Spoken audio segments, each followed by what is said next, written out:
నేనెవరో తెలిసిన వాళ్ళకి హాయ్, తెలియని వాళ్ళకి నమస్తే. Today is day 21 of my no sugar no junk challenge of 2026. ఇవాళ పొద్దున్నే జిమ్కి వెళ్దామని లేచా. బయట చల్లగా ఒంట్లో బద్ధకంగా ఉందని చెప్పేసి T20 మ్యాచ్ చూసా. ఇంకా లాగిన్ అయితే నో మెసేజెస్, నో వర్క్. ఇంకా వచ్చింది చూడు నిద్ర.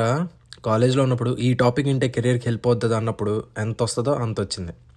ఇలా కాదని 20 minutes నాపేద్దామని ఫిక్స్ అయ్యా. అది కాస్త 2 hours అయితే.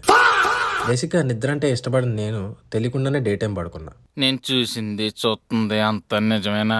అదే కాలేజ్లో ఉంటే ఫుల్గా నిద్ర వచ్చినప్పుడు టెర్రరిస్ట్ వచ్చినట్టు, అందరినీ నేను కాపాడినట్టు మంచిగా ఇమాజిన్ చేసుకుంటూ ఎటెటో వెళ్ళిపోతుంది. కొన్నిసార్లు ఇమాజిన్ చేసుకునే సీన్స్ షాకులు, జలక్, ట్విస్టులు, దెబ్బ మీద దెబ్బ, ప్రతి సీను క్లైమాక్స్ లా ఉంటది. మీరు కూడా బోర్ కొట్టినప్పుడు ఏదో ఒకటి ఇమాజిన్ చేసుకునే ఉంటారుగా, అవేంటో కమెంట్ చేయండి. అలాగో కమెంట్ చేయరు అనుకోండి. కరెక్ట్, ఇది కరెక్ట్ గా చెప్పావయ్యా. మరి ఎందుకు అడిగామంటే ఏదో ఫార్మాలిటీకి. ఫాలో అయినా అవ్వకపోయినా ఇంతవరకు చూసినందుకు థ్యాంక్స్ ఫర్ వాచింగ్.